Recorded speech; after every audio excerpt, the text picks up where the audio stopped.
Dictation start now. Sir, the very basis of the bill has also been questioned.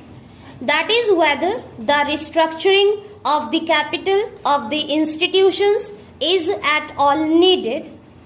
It is our view that a developmental agency should be organizationally independent and its board professionalized. Having fully fed the Industrial Development Bank of India, since its infancy, for a decade, the Reserve Bank has placed it in a position of importance. The government have therefore taken the view that the time has arrived to elevate the status of the development bank to that of the principal financial institution. Just as the Reserve Bank is the central bank of country, the Life Insurance Company of India is the principal investment institution. The development bank should be achieved the status of the principal financial institution, all the three being directly owned by the government. The bill seeks to achieve this purpose. Further, the board of the principal financial institution should reflect the various impulses of different states of India, particularly those which are industrially backward, as I have already explained. You will see from clause 6 of the bill that in a board of 25 members, expecting 2 who are government officials and 2 employees of the national financial institutions.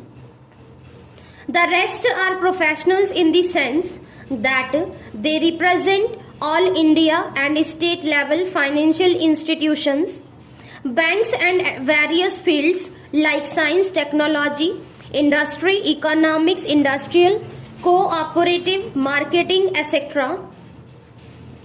The Reserve Bank as the central bank of the country will be represented at the level of a deputy governor on the board and on the executive committee of the development bank. The Reserve Bank is therefore in a position to continue to make its positive contribution to the operations of the development bank and through it of all other financial institutions. It has also been argued that after the restructuring of the development bank, neither the volume of credit to industry will increase nor will the cost of credit decrease, and thus there is no economic rationales for the bill. In any event, the mobilization of resources and their channeling will be done in close coordination with the Reserve Bank of India, having elevated the status of the IDBI and made it statutorily responsible for the coordination. The development bank and the other financial institutions will work with greater cohesion, and to that extent there will be better development of resources all round. A point has also been raised that with the transfer of the shareholding of the Industrial Development Bank of India from the Reserve Bank to the government, large industrial group would have easier access to institutional finance than before. In the second note of dissent by my honorable friend, a similarly point has been made that the credit policies to be followed by the institutions have not been defined. The policy of financing industry, including small scale industry, cooperatives, etc., and the large industrial groups is determined by government. For implementing the policy of government, it is perhaps not very material whether the Industrial Development Bank of India is directly owned by the government or owned through the Reserve Bank. Parliament has therefore the opportunity to oversee the policy being followed by the Development Bank and the other institutions in financing industry in general and the larger industrial groups. In particular, the honorable members have in their minute of dissent referred to the position that the employees' representatives will not be elected on the board but will be selected in a manner prescribed by government.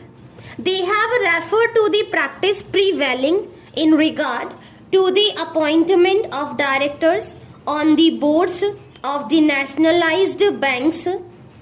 I may inform the House that in the case of the nationalized banks, the scheme framed under the Banking Nationalization Act does not provide as such for a direct election by workmen of their representatives on the boards of the banks, and a representative is chosen out of a panel of 3 names suggested by the Federation, which on verification by the Central Labour Commissioner has the largest number of workmen as members.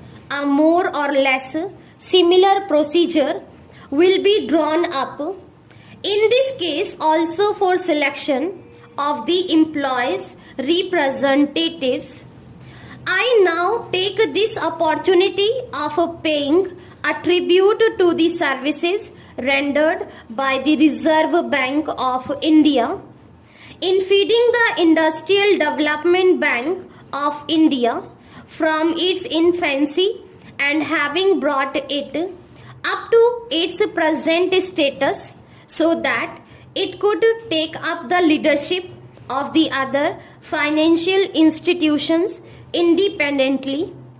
As I have already stated earlier, the Industrial Development Bank of India will continue to be as much a concern of the Reserve Bank as of the government in the new set-up as well. I have every hope that the Development Bank, as the principal financial institutions in the field of industrial finance with its enlarged role, should be able to play an effective part in the balanced industrial development of the country in accordance with national priority and aspirations. This has been provided in the preamble by the joint committee constituted by the concerned ministry.